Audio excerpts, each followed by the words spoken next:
everybody. Good evening, aliens.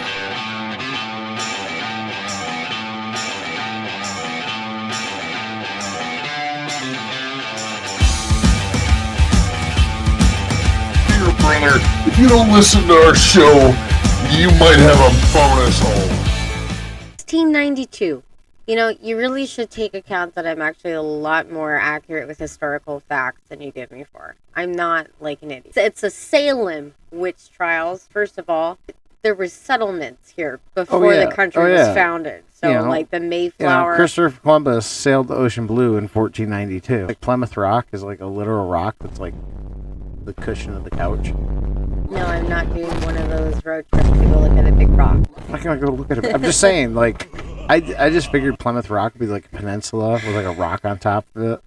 But Plymouth Rock is like literally the size of like a third of that couch. Well, the easiest way for me to account what time of history that we're talking about is to think about what they're wearing. It's the easiest. You try wearing a corset. We're talking about fashion history, and it's something that I actually did in college and did very well in. I'm a history nutball, so. I mean, so am I. I just have a different type of scope of history that I'm a nutball in. Then, of course, I have like, my scientific thing.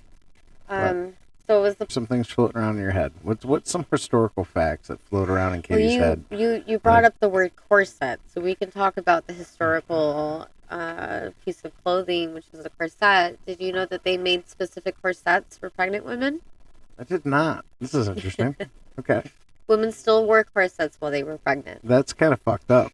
And there were specialized corsets to wear while pregnant, so it would still give your belly a little bit room to grow. But there are actual historical accounts of, duchesses and higher ranking women that refused to wear those pregnant corsets and wanted to continue wearing the regular ones, and they had issues with their pregnancy because of it. No shit. I mean, I assume a pregnant corset would just probably look like, it would be like the upper portion of the rib cage. It would like come down like, I'm probably getting this number wrong, like 3 or 4 lattices, and then it would just spread out, and then it would just concave back in towards the hips. So it just like give your belly, like that's kind of what I was envisioning. Yeah, it still would.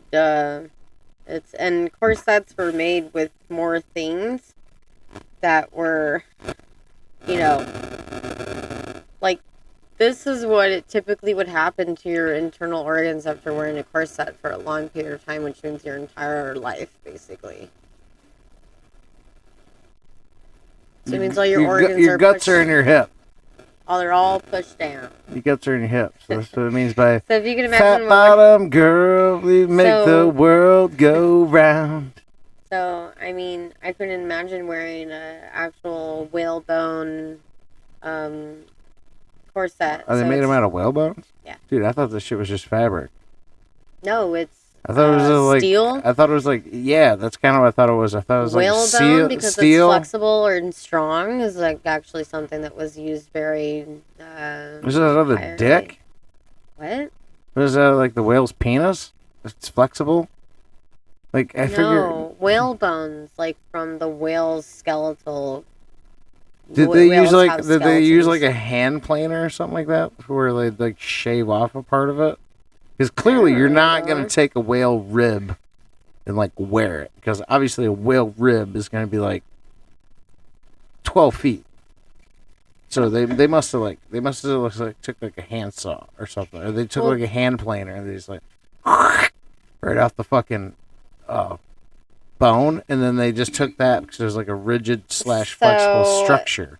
In corsets, you see those lines. Well, yeah, those are pretty prominent. That would be the piece of whalebone or the piece of something structural. They had to, steel or something like that. They had to shave that. Something to keep it into a stiff shape, so it really actually tightens you up. They had this. So imagine wearing that while you're pregnant, like, most of the time, like, that's why they had issues with pregnancy a lot with, going into preterm labor, because you are putting a lot of strain and stress. So the nobles had problems. Everybody, those nobles, like, I will still be skinny and pregnant at the same time, although you're going to bloat up. Like it wasn't really thought to be so much skinny, though. It's actually more thought of a woman without a corset was a loose woman.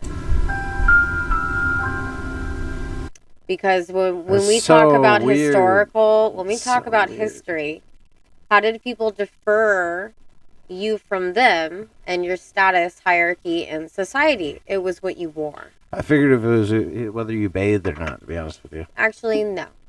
It was what you wore. Well, yeah, like a royal color was historically a royal anointed color was purple. Because you know why? Because it was extremely hard to make purple. Yes.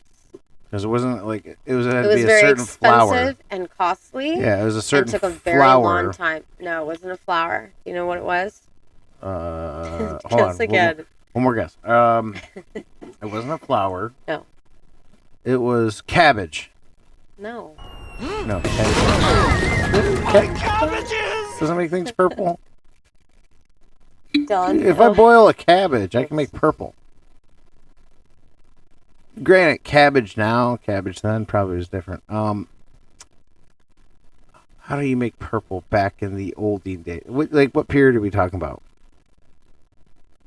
Oh, this probably goes back to like Victorian, pre-Victorian. Like, are we talking like back further than Victorian times? Victorian times. We're talking like the spice trades. Huh? We're talking about like spice trades, like 1400s, 1500s, like when we were sailing across the British Royal Navy was like prominent. I could look back into it, but you know, it really depends on what like location we're talking about here. Probably how did you make purple back then? But when we talk about like, you know, the England's royalty, yeah, purple was the biggest. Purple was a big thing. Though. Possibly some things in Roman society or the elite. Okay, so I'm stumped. How did you make purple? It's actually from snail shells, a specific type of snail shell. So when they say seashells, and it really smelled. Purple smelled. The way to make it, because you had to ferment and you had to crush it. You had to ferment it. You had to put it in like a pedestal and motor, and they like. Then you had to boil it. I think there was a process of fermentation as well, but yeah, it's a very long process. It took I think it took Well, you could just grab some blueberries. 3 months or 2, like. I feel like you just. I feel like you just could have grabbed some blueberries and just made purple. Like, we're talking about making dye for fabrics, which was something that wasn't really correlated for the people who were not wealthy. Because you have to imagine that if you don't have status, you don't have money, and you don't have power to have someone make something for you like that. Which is why when we think about Blackstone and blacksmiths who would make a sword or weapon for somebody, and they would make it to someone specific, you know, wants and credentials that they wanted to be so amazingly crafted. Which brings me to one of my favorite things. Only the best would be done. Who for was the most status? Okay, so pre even all that, what person was the most important in all of society during that period? Which one? Iron Age. Who was the most important member of the village? The Iron Age? You're talking about Vikings? Yeah. Or what are you talking Vikings, whether it's Vikings, Romans, Greeks. Who is the most important person of that society? Well, in other societies, it would be called the emperor. No, fuck that. The emperor doesn't swing a hammer. I'm not sure what you're asking, but if you're saying, like, so who's the most important person in the village in the science, it would have been the blacksmith. Yeah, the focal I understand point. that. Yeah, who's the focal point there? The blacksmith was always the most important. Well, yeah. And, you know, that's why, like, okay, so weird random thing that pops into my mind. So if you remember the Blade series with Wesley Snipes. You know, Blade. Yeah. He's like the Daywalker. Yeah. Yeah, he's like the fucking Vampire Daywalker. Right. And then it does like Blade Trinity. Ryan Reynolds was in that one. And then Dracula in that series, he was not like this extremely just like ripped cut looking demon. Dracula was not. He looked like exactly what you think somebody that was built back in the day would look built. He looked like a blacksmith. He was fit because he'd been swinging a hammer for 12, 14 hours a day. Oh, yeah, and lifting steel and building stuff. Yeah, you had to be physically strong and, intellectual being to be able to be a blacksmith. Yeah, it was not a dumb person or weak person job. But that was whatsoever. like it's such a huge focal thing that the blacksmiths they supplied armies with swords, armor, weaponry, basic nails, hinges, brackets, things to even put chariots together, bring their war horses, all their material. That blacksmith was working night and day to just do that. So of course that should be one of the wealthiest people in society, but history forgets that blacksmiths had the most influence in olden days society. Well, hey, I want to do a war. Okay, cool. Blacksmith's like, I ain't feeling that. And they're like, well, you're going to do it. No, I'm not.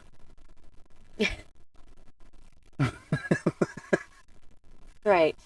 These are things that run through my head randomly. It's like, what if the blacksmith just said, no? Like, you're going to want this sweet, elegant, magnificent sword that you're going to, want to give to, well, you use Pirates of the Caribbean, the Commuter's sword.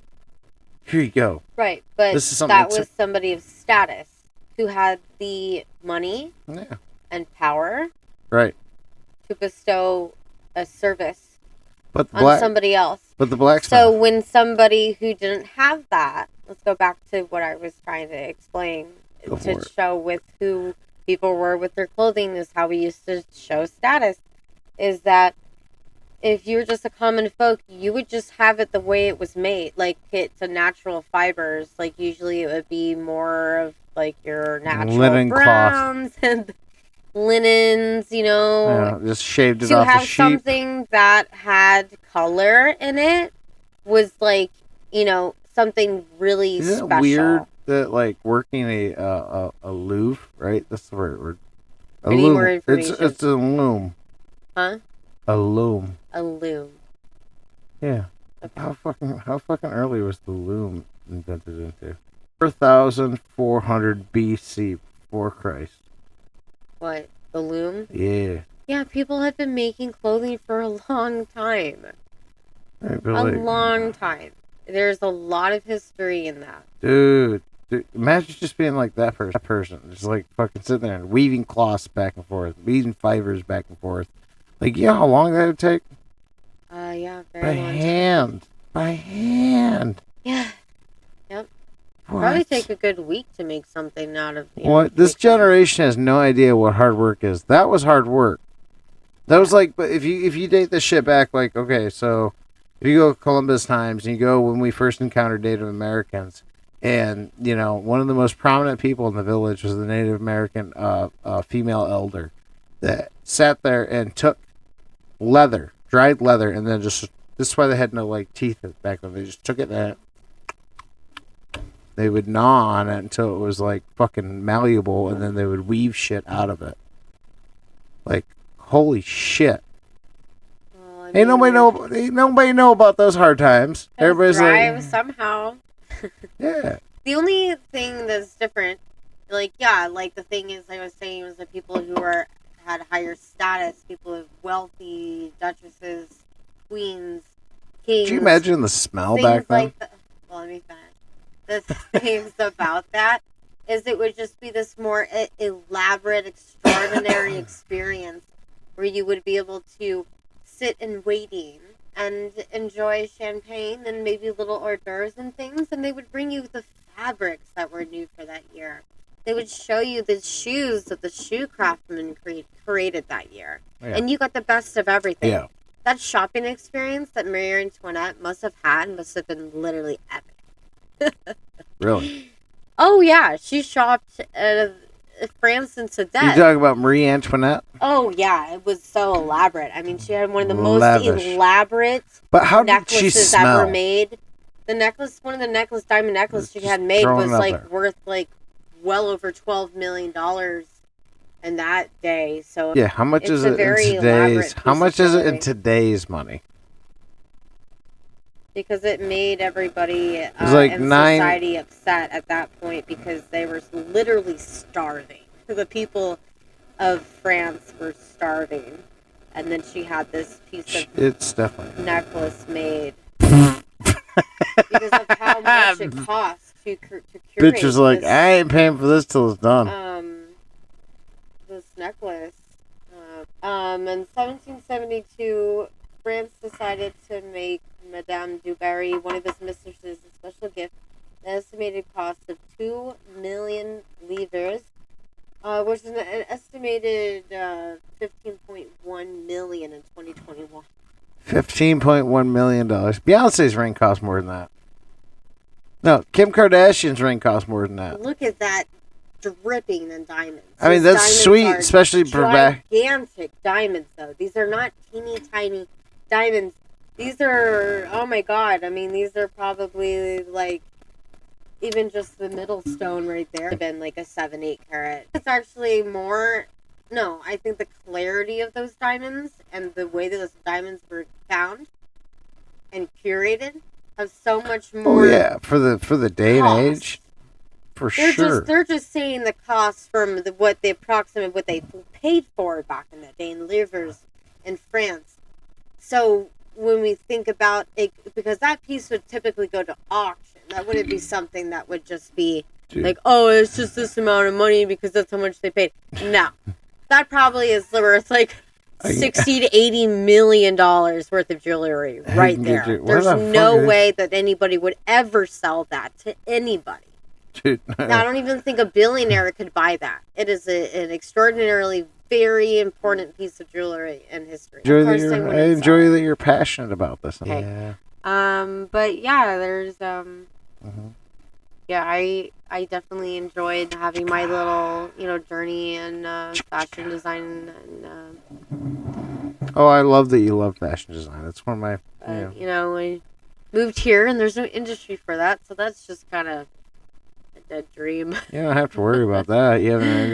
You founded yourself the best industry of them all, which is raising 2 little girls. Right. I mean, I get to do all that. That is the most elaborate, exclusive industry in the nation, which is you get to be a fashion mom to 2 little girls. Right. I'm gonna be like, what's the 411? What is everybody up to? What is the 411? What has everybody bitch. up to? Don't do that. Yes. I think you just like hearing yourself talk. No, actually, I like hearing you talk in my ear. Why? Because you're my wife. You like the sound of my voice? I did. Oh. Why? Could you imagine a world where you got married and you couldn't even stand the sound of your wife's voice? It's like chalk. It's like raking your fingernails on a chalkboard. I don't even know. I hate this bitch's voice. Why the fuck did you get married in the first place, you dumb shit motherfucker? If you don't enjoy your motherfucking wife's voice, then I don't know what the fuck's wrong with you. Seriously, that's just stupid as shit. That is one of the problems that I see with today's society, is that people just give up too fucking easily on a bunch of bullshit about just dumb shit. Dude, you want to commit yourself to somebody? Commit yourself to somebody. Don't commit yourself to somebody for X amount of years and go ahead and say, oh, I just came out to my husband that I'm lesbian. Oh my God. What do you have to say? Very proud for you. And, you're really condensing a lot of different things together. You got this stigmatism towards an alpha male. Alpha male is just a fucking individual. A man that's an individual. They don't sit there and take charge for the goddamn family and will say no to things that they don't believe in. That's the difference between an alpha male and a beta male. Oh yeah, I do. I agree and I understand.